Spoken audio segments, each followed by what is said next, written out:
Quando amanheceu, os moradores de um pequeno vilarejo descobriram que muitos dos seus vizinhos, amigos e parentes tinham morrido de uma forma misteriosa durante a noite. Em desespero, eles começaram a bater de porta em porta e descobriram que a tragédia era muito maior do que eles pensavam, pois não sabiam ainda o que teria causado tantas mortes, mas aquilo teria afetado vários vilarejos no noroeste de Camarões. Um dos moradores relata que acordou por volta das 11 horas da noite, mas quando tentou se levantar não conseguiu se mover e que estava totalmente confuso e não conseguia raciocinar direito. Não conseguia entender o que estava acontecendo e diz que foi um milagre sobreviver. Na manhã seguinte, ele relata que ao sair de casa viu várias pessoas caídas nas ruas desacordadas e também havia vários cadáveres dentro e fora das casas. O número de mortos era gigantesco. Esse fato aconteceu no dia 21 de agosto de 1986 e chocou o mundo inteiro porque ninguém compreendeu na hora o que estava realmente acontecendo.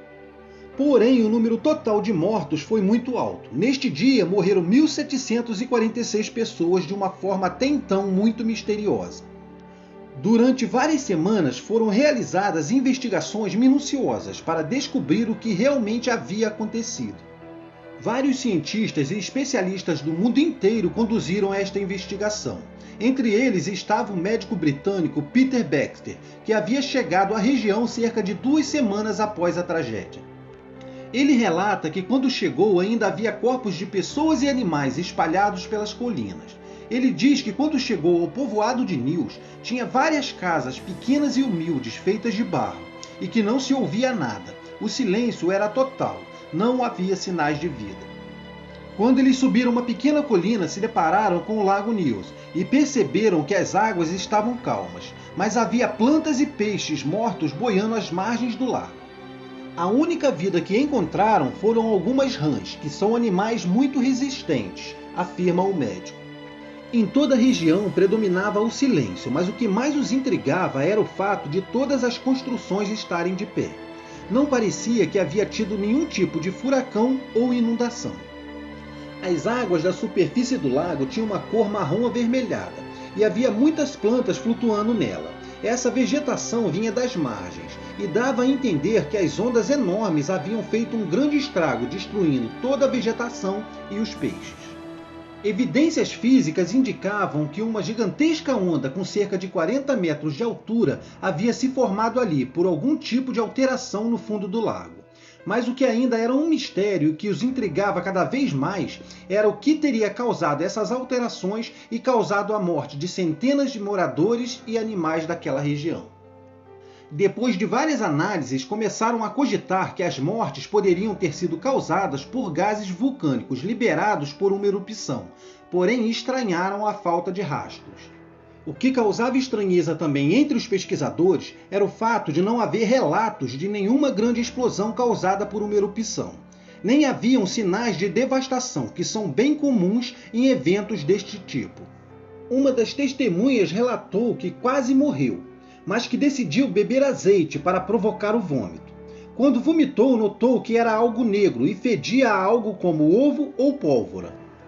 E foi a descrição dos odores sentidos por moradores que sobreviveram àquela tragédia que deram aos cientistas as pistas necessárias para encontrar o verdadeiro culpado por tantas mortes. No início, os cientistas pensavam se tratar de enxofre, que tem um cheiro muito específico e desagradável, e é produzido em grandes quantidades em regiões próximas a vulcões. Mas quando analisaram as águas do lago e as plantas que estavam boiando em sua margem, não encontraram nenhum vestígio dessa substância. Era muito difícil compreender o que estava acontecendo, e as investigações não chegavam a lugar nenhum.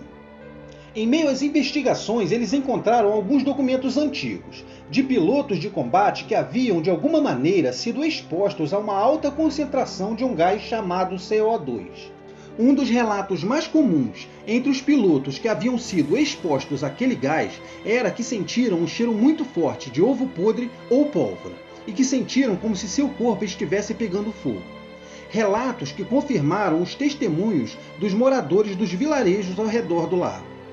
Tudo indicava que milhares de toneladas de dióxido de carbono ao longo de anos foram formadas no fundo do lago.